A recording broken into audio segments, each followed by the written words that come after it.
Hello, in this video I'm gonna show you how to change the action of a camera control button on iPhone 16.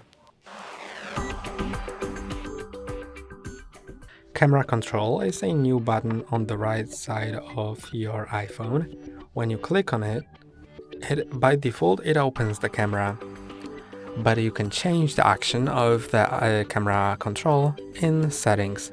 So go to settings, then camera control, and now you can set it to either single or double click to launch the camera, or you can choose what does the camera control button open.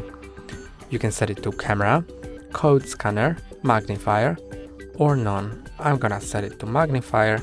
Then when I click on the camera control, it opens the magnifier, and I can still use the touch gesture for zooming in like I would on a camera app.